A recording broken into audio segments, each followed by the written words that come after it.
story of Ernest Henry John Rudd. It's wonderful to give people the opportunity to be part of something like this and to see people step up to it. It's really good. So I just love the fact we've got people from all walks of life, different ages, different backgrounds, all being part of it, it's a local man's story, so having local people doing it in the church that he was a part of just wraps it all up really nicely. Do you feel that was good? Yes! Yes, it was fantastic. That was almost flawless. If the barbed wire comes forward...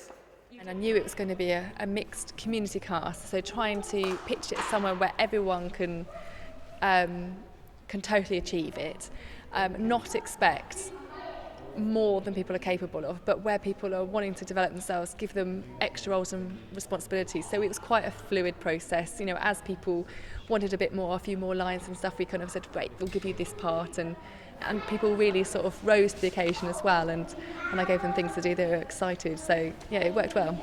35 divided by 5. 7. I think it's a brilliant idea, especially as the anniversary for the war, and it's really good about it. My favourite part is when I go to work, because my jaw drops as so many pieces of work to do.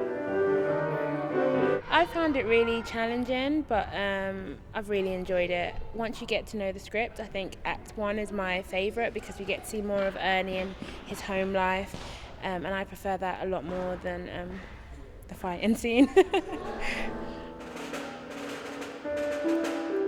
I play the grown-up Ernie.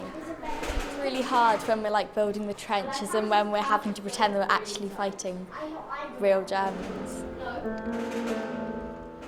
Like usually in books that I read, people who go off to war are like from Somerset and placed in the countryside.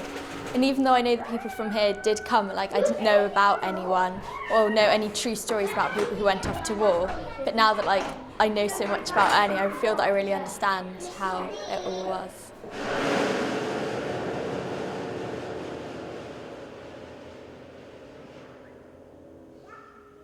At 7:30 a.m, the battle began.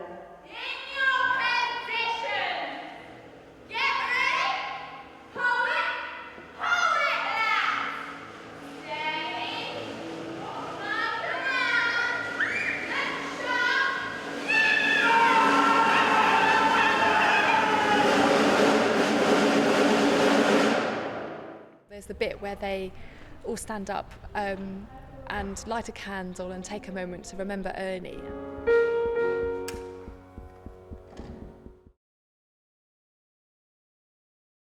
I suddenly felt a little bit choked up and I thought, oh, this is really working, because it feels like we're not just pretending to remember someone fictional, but we actually are remembering Ernie, because he obviously was a real person and went to this church and lived in this community. And for me, it suddenly felt like this has become a proper remembrance occasion, not just a fun story. Sometimes we don't listen or we don't remember as much of the people that have fought for us, and it was really nice to take a moment to reflect and look at this guy in particular, because he grew up here, he grew up in the neighbourhood, and he's a local lad, you know, went to the train station to work, and he was just great, so it's an inspiration to all of us, I guess.